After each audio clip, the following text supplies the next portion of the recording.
नमस्कार, मैं जितेंद्र चतुर्वेदी। मतांतर में आप लोगों का स्वागत है। राहुल गांधी इधर भारत जोड़ो निकले हुए हैं कि सबको जोड़ जाड़ लें और कांग्रेस में थोड़ा प्राण फूंक दें, उसे जिंदा कर दें। लेकिन कांग्रेस के ही लोग, ऐसा लग रहा है कि कांग्रेस को ही रसातल में ले जाने के लिए आतुर है। और जब ये कहा जा रहा है तो हम चर्चा कर रहे हैं शिवराज पाटिल के उस बयान की जिसने ये तमाम कवायदों पर पानी फेर दिया। मोहसिना किदवई की किताब का लोकार्पण था, उसमें शिवराज पाटिल मौजूद थे। शिवराज पाटिल पूर्व गृह मंत्री हैं, बड़े कद्दावर नेता हैं कांग्रेस के। वहां उन्होंने अपना भाषण वगैरह दिया और उन्होंने बता दिया कि साहब जिहाद खाली यही नहीं है, मतलब इस्लाम में और भी जगहों पर उन्होंने जिहाद इजाद कर दिया। अब यही कहा जाएगा, वैसे ही जैसे इन लोगों ने मिलजुल कर हिंदू टेरर इजाद किया था, जिसकी कहानी आप लोगों को खूब पता होगी।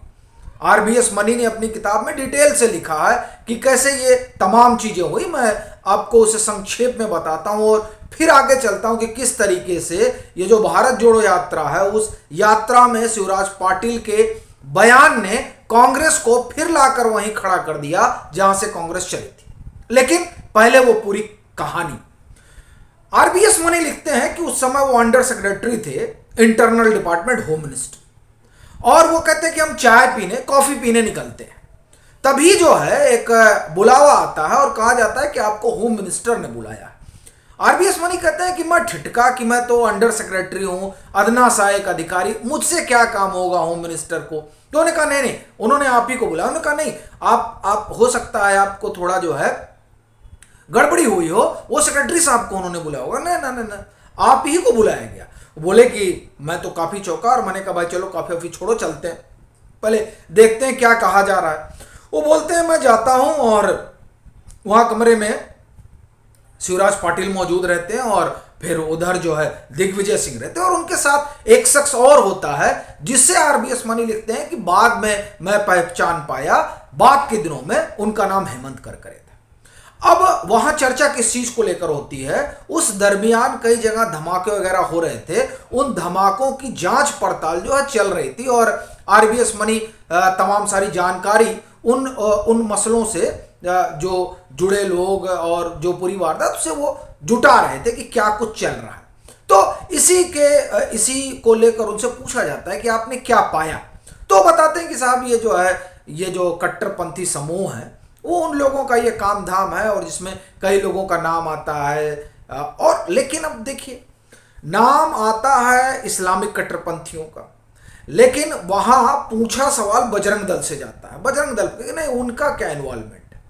असल में वहीं से आरबीएस मनी लिखते हैं कि तब एक चीज समझ में आती है कि दरअसल ये लोग इस पूरे जो जगह जगह धमाके हो रहे हैं, उस धमाके को एक अलग तरीके का रूप रंग देना चाहते हैं और उस रूप रंग में असल में तुष्टीकरण की सियासत ज्यादा रही। और फिर वहीं से एक कहानी शुरू होती है जिसमें हिंदू टेरर का कॉइन उछाला जाता है और फिर उसी के लिए आप देखिए कि आरबीएस मनी लिखते हैं कि दरअसल एनआईए जब बनाया जाता है तो एनआईए ही वो टूल होता है जिसके जरिए उस पूरी कहानी को आकार दिया जाता है। और उधर मुंबई एटीएस, और तब आप ये जानते हैं कि सेंटर में भी यूपीए की सरकार होती है और महाराष्ट्र में भी यूपीए की सरकार होती है और यही वो दौर होता है जब शिवराज पाटिल गृह मंत्री होते हैं। बाद के दिनों में वो जो 26/11 होता है तो उसके बाद में जिस तरह की आलोचना होती है,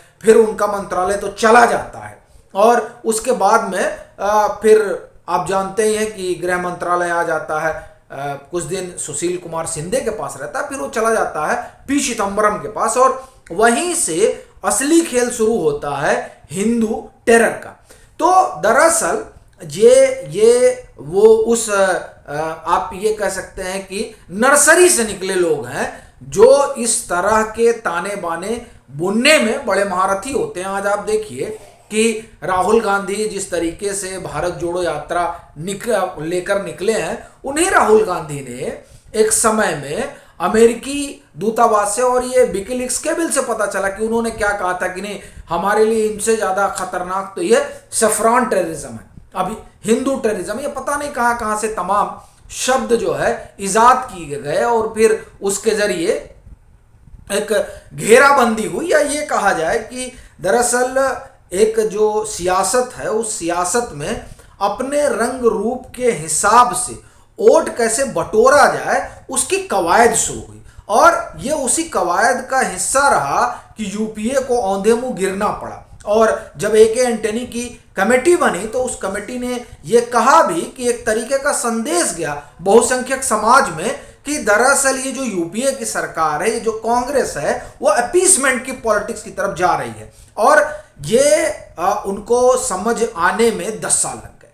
और आपको ये जानकर बड़ा आश्चर्य होगा कि इससे पहले भी एक बार ए.के. एंटनी कमेटी बनी थी और वो भी हार के बाद ही बनी थी, और उसमें भी जब समीक्षा की गई तो उस समीक्षा में उनको लगा कि नहीं साहब, अभी क्या हुआ है कि ये जो हार है, इस हार की वजह ये है कि जो अल्पसंख्यक समाज है उसको लगता है कि कांग्रेस जो है वो बहुसंख्यक समाज के करीब ज्यादा चली गई है। इस वजह से उन लोगों ने मुंह फेर लिया। अब आप देखें कि 2 समय में हार के बाद 2 रिपोर्टें आती हैं और इन दोनों रिपोर्टों में कांग्रेस झूलती रहती है कि किधर जाया जाए। ये तो एक बात हुई। असली जो हम लोग बात कर रहे हैं कि असल में जो शिवराज पाटिल ने कहा, शिवराज पाटिल के कहे का अब जो असर है वो सियासत में बड़ा लंबा पड़ेगा, क्योंकि उन्होंने जो गलती, या आप ये कहिए कि गलती ना कहिए, वो दरअसल जो वोट बैंक की पॉलिटिक्स है उस पॉलिटिक्स के तहत एक यूपीए के समय में ये पूरा ताना बाना बुना गया था कि किस तरीके से सेफ्रॉन टेरर को लाया जाए और फिर वो जो समाज है, वो जो समुदाय है, उस समुदाय को अपीज किया जाए और फिर वो जो उसका पूरा एक वोट बैंक है उसको हासिल किया जाए कथित सेकुलरिज्म के नाम पर। और ये भी कहा जाए कि नहीं, देखिए ऐसा नहीं है कि आप किसी कौम को इस तरह से कह दें, ये इधर भी इस तरह की चीजें चलती रहती हैं। बाद के दिनों में देखिए ये जो पूरा गढ़ा गया था सिगुफा, वो किस तरह से औंधे मुंह गिर पड़ा। और जैसे कर्नल पुरोहित हैं, आप देखिए प्रज्ञा ठाकुर, किस तरह कितना दुर्दांत व्यवहार हुआ उन लोगों के साथ, और इस तरीके से उनको प्रताड़ित किया गया कि अभी तक जो है वो स्वास्थ्य समस्याओं से जूझ रही हैं। और बावजूद इसके कि उन्होंने लोगों ने कुछ नहीं किया, लेकिन अब चूंकि एक ताना बाना बुनना था और उस ताने बाने में एक नए तरीके की सियासत उन लोगों को करनी थी जो कथित रूप से आप ये कहिए कि सेकुलर खेमे के होते हैं। तो ये जो वहां कहानी शुरू हुई, उस कहानी का द एंड ये हुआ कि कांग्रेस जो है आज हाशिए पर जाकर खड़ी हो गई। अब शिवराज पाटिल ने जो कहा कि साहब जिहाद खाली इस्लाम में नहीं और तमाम जगह बताने लगे, क्रिश्चियनिटी में भी है, वो भगवत गीता भी ले आए। अब जब भगवत गीता आ गया तो जाहिर तौर पर शिवराज पाटिल तो बोल गए। अब इधर कांग्रेस जो हिल गई, अब उसको सफाई देते नहीं बन रहा है कि क्या कहा जाए क्या ना कहा जाए। इन्होंने तो लुटिया डुबा दी, क्योंकि अब समस्या क्या है कि सेकुलर बनने के फेरे में आप कुछ भी बोल दीजिए। सो पाटिल साहब ने बोल दिया। अब उस बोले का नतीजा क्या होगा, ये हिमाचल प्रदेश में दिखेगा, ये गुजरात में दिखेगा, फिर ये अभी राजस्थान में जब चुनाव होगा, छत्तीसगढ़, मध्य प्रदेश और आम चुनाव तक तो भी बात चलेगी।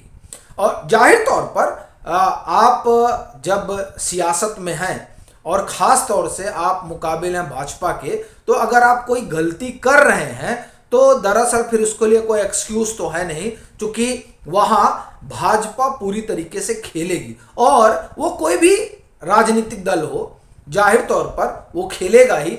आखिर में शिवराज पाटिल ने जो बोला उससे ठीक बात है, कांग्रेस मुंह चुरा ले, लेकिन कहा तो यही जाएगा ना साहब कि कांग्रेस ये किस तरह के दुधारी तलवार पे चल रही है। एक तरफ आप मुंह फेर ले रहे हैं, दूसरी तरफ आप ही के लोग किस तरीके का बयान दे रहे हैं, और उस बयान में तो उसके जरिए जिस तरह का संकेत और संदेश देने की कोशिश है वो भी स्पष्ट दिखाई दे रहा है। चूंकि उस बयान में भी जाहिर तौर पर जो आगामी चुनाव होने हैं वो भी हैं और आम चुनाव भी है। तो इस तरीके से जो एक सियासत करने की कोशिश अगर आप कहिए कि हुई, तो उस कोशिश में ऐसा लगता है कि ये जो राहुल गांधी की भारत जोड़ो यात्रा है और कांग्रेस की वो जो पूरी कवायद है कि अपने खोए हुए आधार को पाने की, ऐसा लगता है कि पाटिल के इस बयान ने उस पूरे किए धरे पर पानी फेर दिया। अभी के लिए फिलहाल इतना ही। अगर आप मतांतर से नहीं जुड़े हैं तो जुड़िए, वीडियो को लाइक कीजिए, शेयर कीजिए और अपने सुझाव जरूर साझा कीजिए।